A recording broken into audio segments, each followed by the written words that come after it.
Great job, ladies.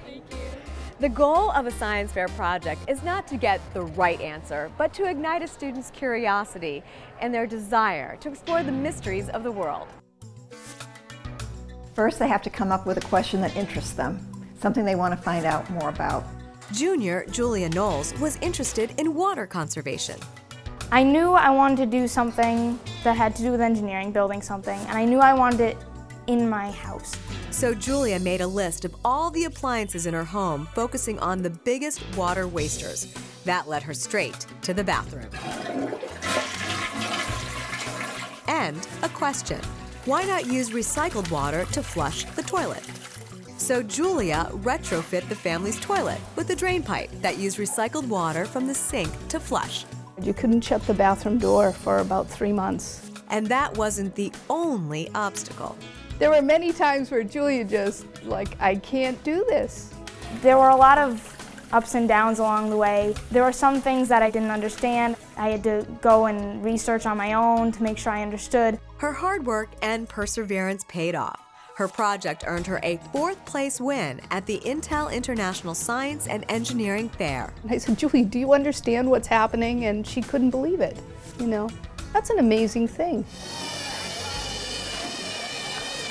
And millions of amazing students worldwide compete annually in local and school science fairs. The winners go on to compete at regional and state fairs.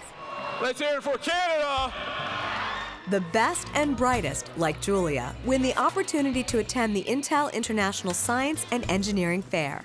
More than 1,500 high school students from about 70 countries showcase their independent research and compete for $4 million in cash, scholarships, and prizes.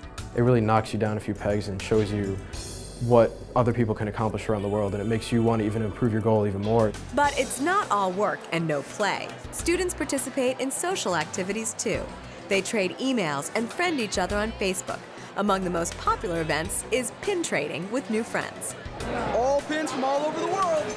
And while students come from different backgrounds, they are all connected by a passion for science, technology, engineering, and math.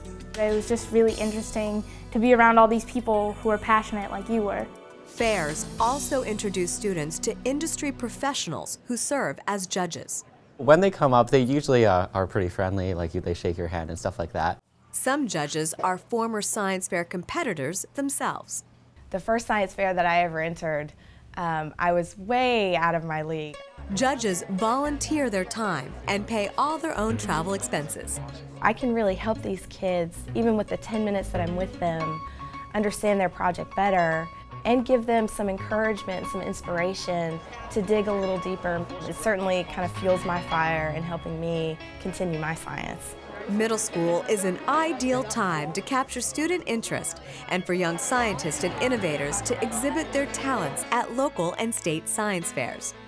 The best of these researchers are invited to the Broadcom Masters, a science, technology, math, and engineering competition for American 6th, 7th, and 8th graders. Each year, 30 finalists are selected from across the nation to participate in a week-long showcase and competition in Washington, D.C. Daniel Liu's project, Psychoacoustics, won first prize for technology. Daniel Liu from Carlisle, Massachusetts. He thought of the idea on the way home from a concert. On the way back from the concert, I started listening to my iPod like I usually do. And I thought it was at a normal volume, but my dad commented on how loud it was playing. So I thought he was just being like overly concerned, like as parents are sometimes. But I checked it anyways, and it was actually at the maximum volume. All science fair projects follow the same cycle, which are illustrated on a project board. The first step, ask a question. Does the volume of sound we previously listened to affect our hearing sensitivity? That leads to the hypothesis. After listening to louder music, our hearing will become less sensitive, and after listening to quieter music, our hearing would become more sensitive. Next, the experiment or procedure.